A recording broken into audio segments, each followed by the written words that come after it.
this one isn't even from Mario.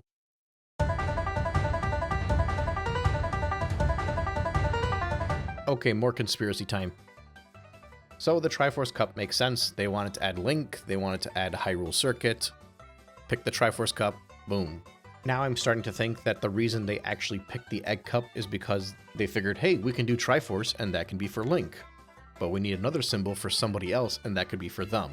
So in the last segment, I was thinking maybe they picked the egg because they wanted to bring something in from Super Mario World. Now I think they picked the egg because they wanted something to represent one of the characters in the game, but also be a power-up and an item and an object and etc, etc, etc. So they couldn't do a crown. Well, they've done a crown, but they couldn't do a crown cup now because they already have a crown for the special cup. And a cap cup didn't really make sense at the time, but watch this space because they will most certainly do a Cappy Cup in the next game, if Cappy is not one of the characters. Although if this Egg Cup is anything to go by, they might make him a character, an item, and an emblem. I don't even know, there's no rules anymore. Anyway, my point is that Yoshi is really the only logical thing here that counts as a power-up. So they're able to say Egg Cup, and it would still kind of be in line with everything else. And then they're like, well crap, now we gotta bring back a Yoshi track. And then instead of making 4 brand new tracks for us, they decided, scrap that, do 3 brand new tracks, and bring in Yoshi Circuit from GameCube. I'm sure you don't need me to connect any more dots for you. Basically, the only reason that the Egg Cup was not made up of 4 brand new tracks was because Link had to be in this game. But that's not the most important talking point here. A part of me wanted to make a point about how Hyrule Cup contained the first track that was from outside of the Mario franchise. Of course, this is with the caveat that you assume that Donkey Kong is part of the Mario franchise. But then I realized we just covered Mute City. That was the first one. Although technically they can both be the first one because they came in on the same DLC. Either way, this DLC really shook things up. We obviously have the whole situation with the emblems no longer making any sense. This weird mishmash of new tracks and old tracks together in the same Grand Prix. And then I realized this is the only cup that has Rainbow Road not as the final track. At first I was thinking it was clear it's because they wanted to end the Grand Prix with the Hyrule track, since that was the big hitter. But then I realized something else is that every single Grand Prix that contains retro and new courses in it, including the previous Egg Cup and everything that's coming in the Booster Pass, automatically has all of the old tracks in there first before they get to the new tracks. Which is why Rainbow Road comes second in this Grand Prix, because although it's only 2 tracks, it's the finale of the retro portion of it. I do wonder if that was a happy coincidence. That probably plays into the whole discussion of why Yoshi Circuit was first as well, and why Wario's Gold Mine and Rainbow Road come before the other 2 tracks in this cup. But whatever the case is, this DLC set a precedent where going forward, every single upcoming Grand Prix will always have the retro tracks first. But anyway, here's a current reminder of what I'm scoring and how I'm scoring it. Feel free to pause the video if you need to recap. I don't want to waste everybody's time recapping all that stuff. I only like wasting your times on theoretical emblem conspiracies.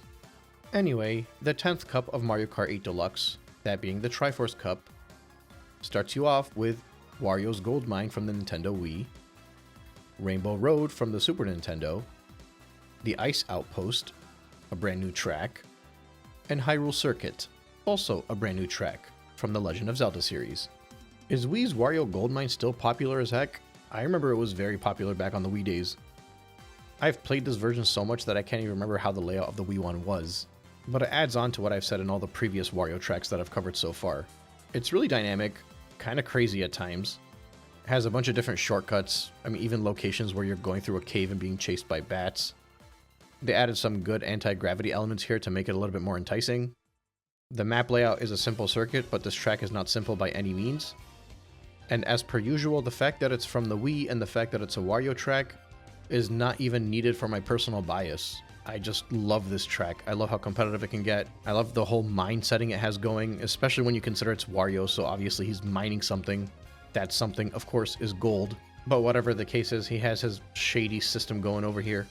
This is a 3-pointer. I don't know what to tell you. I think every single Wario track so far has gotten 3 points.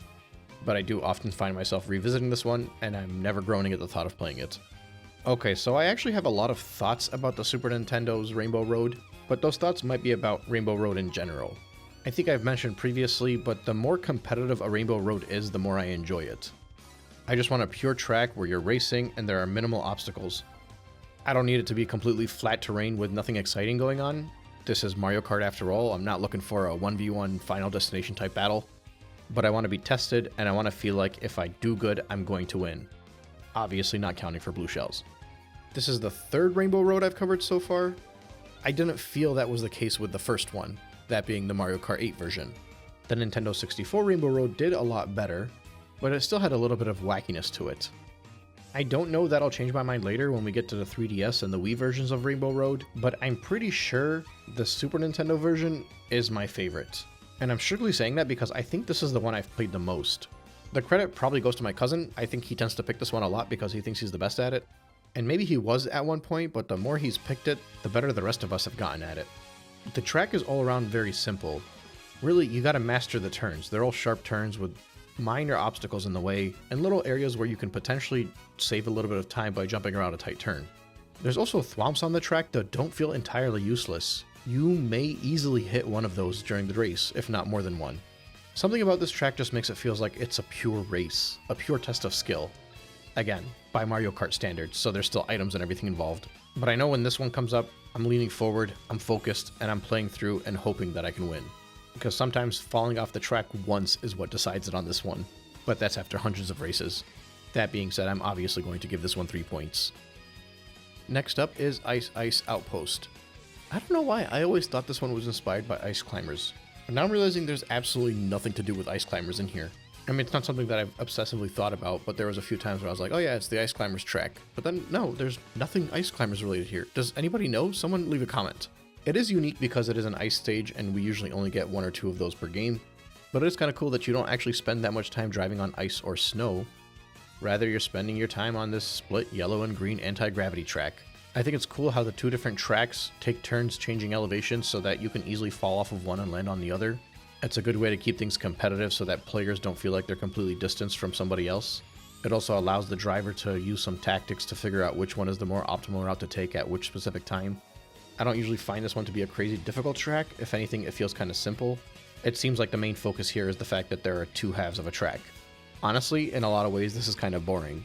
I don't think I would ever go out of my way to play it, and sometimes when it comes up, I'm like, oh, it's this one. Okay. The only reason I'm considering giving it a point instead of 0 points is because of the aesthetic and the uniqueness of the split tracks. But honestly, the way the split tracks are laid out, most players won't even have to think about the fact that they're on 2 different tracks until they get very good at the game. So in Hyrule Circuit, you start out in the fields of Hyrule. You go through a little bit of a windy path with minor bumps in the road, some rupees to collect, and a few ramps you can trick off of. Eventually, you get to glide into Hyrule Castle. Make your way around the narrow corridors using anti-gravity sections, take a roundabout around a Master Sword, get back out into Hyrule Village, and a few more windy paths take you back to the start of the race. Here's the map layout. The reason I'm actually going step by step through this track is because I think the only reason this one is loved is because of the setting and the theme of it. Having the Hyrule music, Hyrule Castle, the rupees. I understand it. I get it. I loved it too. And I still love that aspect of it. But at the end of the day, if I'm looking at this strictly from a gameplay perspective, there's nothing about this track that really entices me. I don't think it's a 0 track. That's out of the question. I don't hate it at all.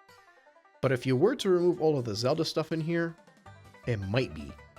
It just feels like they leaned too much into the fact that this was a Zelda track rather than making it a phenomenal track. I personally started feeling this a few years ago because I always thought this was an amazing track, and then when I actually play through it, I'm like, you know, it's kind of simple. Again, it's good enough. I'm not gonna hate playing it, and I am going to enjoy the setting every time I play it, but I'm also not going to give this one 3 points. And while we're on the topic of discussion, I understand that they wanted to make it so that the retro tracks came before the newer tracks, but that also means that they put the 2 more difficult tracks prior to the 2 easier tracks. So I'm not going to give this Grand Prix the single point for the difficulty curve.